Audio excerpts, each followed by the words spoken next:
This content is recreated to fit YouTube's policies, fair use, and licensed content. And I want to thank my haters too because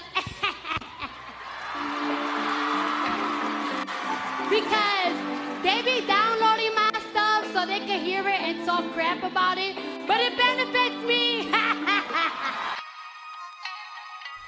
Welcome back to another episode of Whip Media TV. I'm your host, Whip Media Mickey, aka Mickey Made It. If you're new to the channel, you know what to do to the channel. Subscribe right now. Join the Vibe Tribe.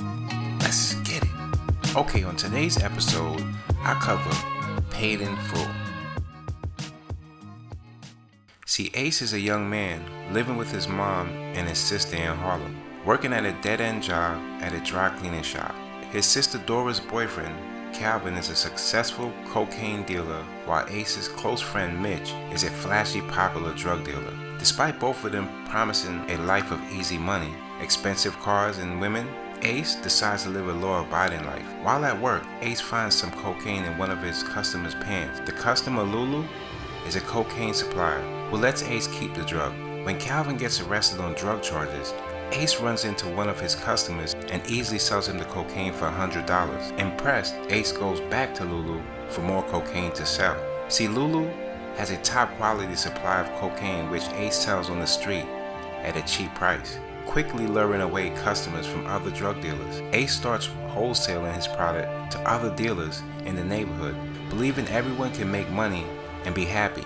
Meanwhile, Mitch is arrested for killing a stick-up man who robbed one of his workers. When a fight breaks out between Mitch and another inmate, Mitch is aided by East Harlem inmate Rico, who impresses Mitch by his ferocity and show of support. See, Mitch is able to beat his murder charge, and both him and Rico join Ace's drug empire when released from prison. The trio become wealthy, buying foreign cars, jewelry, and expensive champagne.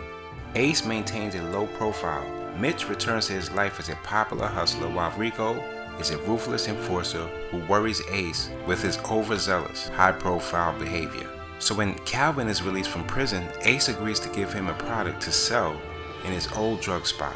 But Calvin quickly becomes dissatisfied with what he feels is a marginal position. When Ace refuses to let Calvin run his old block, Calvin retaliates by attempting to rob Ace at his Aunt June's apartment, holding June and Dora hostage. Suddenly, when Ace is unable to open the safe, June and Dora are executed by Calvin as another associate shoots Ace in the head, leaving him for dead. Despite his wounds, Ace survives as his girlfriend Keisha gives birth to his baby the same night.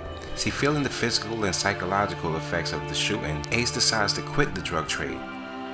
Rico then tries to soothe Ace's concerns by revealing that he killed Calvin to show potential enemies that the organization is strong. Ace strongly disagrees with Rico's initiative and remains steadfast in his position to retire. Mitch understands Ace's perspective, that the drug game does not reciprocate any love or generosity.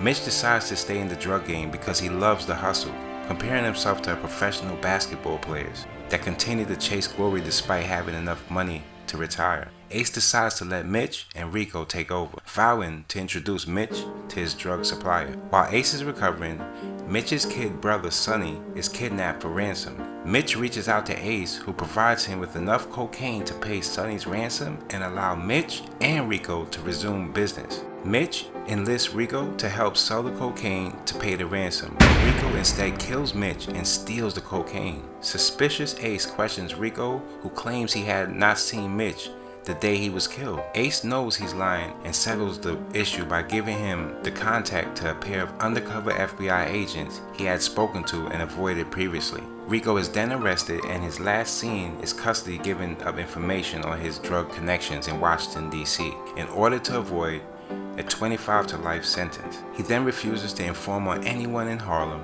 intending on reclaiming his position when he is eventually released from prison.